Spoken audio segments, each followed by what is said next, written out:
Today I'm going to show you guys 2 ways that you can do a mixed media effect that are super easy. First, let's do the easy one. Right, I have this xtsy music video here. Let's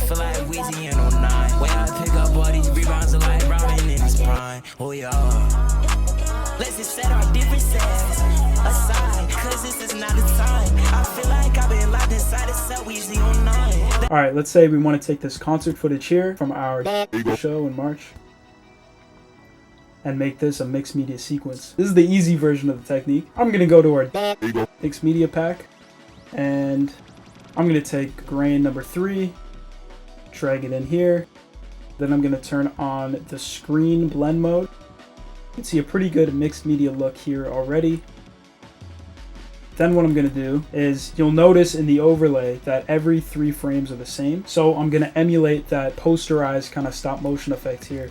If you're on Premiere, you can drag in the posterize effect and actually choose the frame rate. Typically what you want for mixed media is a frame rate of 8 frames per second. You can do more or less, but I usually go with 8. I think it's a good amount. So I'm going to chop up every 3 frames. And I'm going to take the first frame of each of these little sequences. I'm going to stretch the frame so that frame lasts 3 frames, or just duplicate it twice here. And then boom, mixed media. The mixed media look is as simple as that. If you want to go further, you can color the clips a bit. I usually take down the shadows a bit and then maybe saturate it. Maybe bring up the highlights to get that grain out. Perfect. You see how easy that is? You can get the mixed media overlay pack at deadegos.ca for $5 off with code egøs. Okay, now onto the hard version. What you want to do is, again, you want to select your clips.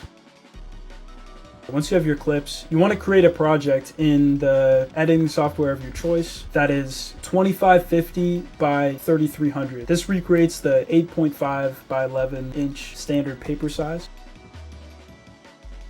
Once you have all your clips in there, what I like to do just to avoid confusion is to have some black space in between each of the clips here. Okay, what you want to do is minimize each clip by 50%, or maybe you want to make it 25% of its original size. This just depends kind of on what you want the quality of the scan to be. There's benefits to lower scans and higher scans. It's just like the aesthetic you're going for. I kind of like when it's half sized, so we'll try that out. And then once you do that, you want to chop it up so it's 8 frames per second or whatever frame rate you choose. If your clips go across like multiple beat hits in the song, you might want to mark spots where those beat hits happen just so you can keep that despite changing the frame rate. So for example, I have this wheezy thing and then there's a kick or an 808 and then it goes to 09. So I kind of want to keep that hit right on beat. It probably doesn't matter too much, but I like to be pretty specific with my frames. You just want to go every 3 frames. You want to make a little chop. Okay, then you want to line up everything. It doesn't matter if everything's perfectly lined up, but it can help. And you want to put as many frames as you can stacked up on top of each other like you see here. This will end up being something that you print out. So here we have one full page. I did have to make them smaller than 50%. Depends on like what aspect ratio you have, but yeah, something like this is fine. And I'll do this for the rest of the clips.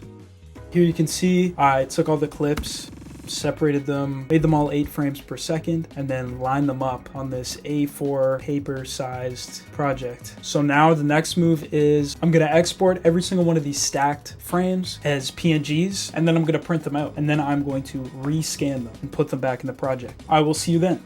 I've now printed and rescanned everything. Now the next step is to drag them into the project. Once you find the frame, what you want to do is resize this so it fits over the whole frame. You might want to leave some white space. That could be kind of cool. I took some crayon on this just to kind of make it a little bit more interesting. I have like 5 or 6 mixed media sequences in this, so I wanted to make at least one of them a little bit more interesting with some crayon and some of the dust from the crayon. And you can see it kind of bleeds over the frame. So what I might do here is leave this kind of white border. Just gonna bring the shadows down a little bit. I don't like how washed out it looks, but you don't want to bring them out to the point where like, I mean, actually this is kind of cool. It really just depends on your look that you're going for. You might even take this and maybe add a negative filter on it. Yeah, this looks sick. Hold on, I might do this. If I can make this pink, then you can't really see the bleed over there, but you can kind of see the edges. All right, yeah, this is pretty hard. I might do this.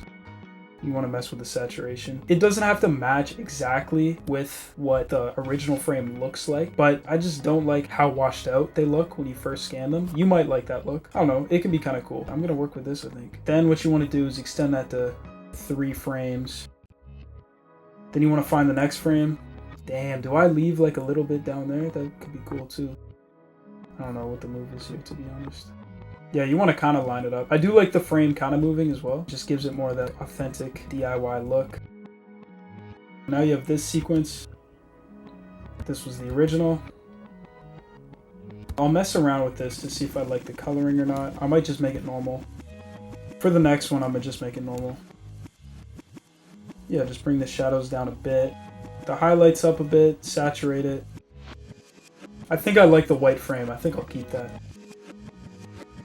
To be honest, I had this whole thing of crayons and it must have just disappeared. I can only find this singular green crayon. Like, I wanted to do white instead. I think that would have looked better.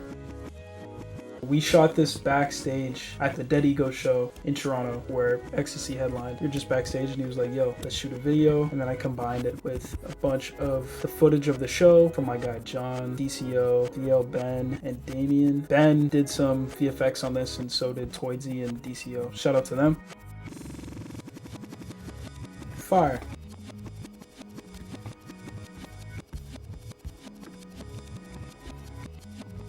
I think that coloring might be OD for this. Right now I'm just gonna change it back to the original. How the fuck you so broke, but you are spending on the hoes. I've been rapping telling somebody else ain't me, you know. How the fuck you so broke, but you are spending on the hoes. Yeah, that's hard. Somebody else ain't me, you know. How the fuck you so broke, but you are spending on the hoes. I kind of came around to the green, I must admit. Yeah, I don't know, maybe white would have looked better, but I like the green. I actually have quite a few mixed media sequences in here. One thing I did to make this one kind of more, I might take this one out, honestly. It's kind of like, I don't know, but just on hits, I like moved the frame up ever so slightly, just so you can see the top of the other frame, just on like claps and stuff, something to make it a little bit cooler. One last thing that I did want to try is I have this 808 hit right where this marker is. Different things you can do is like, I mean, it's best if you plan it and then do something with crayons or pencil on it, or maybe like cut up the pieces of paper so they change, they react to the hit in the song. But I didn't do that for this. What you could also do is you could have it transition out of the mixed media on the hit. I feel so Like that, but I think there's a cooler way to do that. So I'm gonna try it here. I have the original clip here, and starting right before the hit, I'm gonna individually export all the frames of the sequence. Then I'm gonna export these frames as well. Then I'm gonna open this app. It's a free app called EBSynth. This is an AI that was intended to bring paintings to life. You paint a picture and then you have a video and it kind of interpolates the frames from the painting and the movement from the painting. It's pretty glitchy. It's an effect I actually used a lot a couple years ago and I haven't really used it since. Something that I don't really see anymore, but no one really seems to know about, I feel like. So you drag in keyframes. I think I might just make a first frame the only keyframe and see how that looks. Usually what happens when you only have one keyframe is it starts to deteriorate near the end. So I'll drag this in. Okay, so I have the video and then I have the keyframe. Make sure it lines up with the frame number. Frame number is 0. And then I'm just gonna run this. After EBSynth is done, they will appear in a folder that you choose. If you don't choose a folder, it'll put it in like a random one somewhere. So make sure to click output and choose a folder. It appears in individual frames and I dragged it on top of the mixed media clip right at that 808 hit. So let's see what it looks like. I feel so high. I'm influenced by it. I feel so high. I feel so high. I really like this. It works with the lyrics. He's saying I feel so high and it just looks like so trippy. I like this a lot. Probably gonna keep this. Hope you guys learned something today. Let me know in the comments what tutorials you want me to do next. If you use anything from this tutorial or anything from xtsy, link that in the comments as well. I and other viewers would love to watch it. Remember, mixed media pack, $5 off with code egøs. Thank you. See you next time.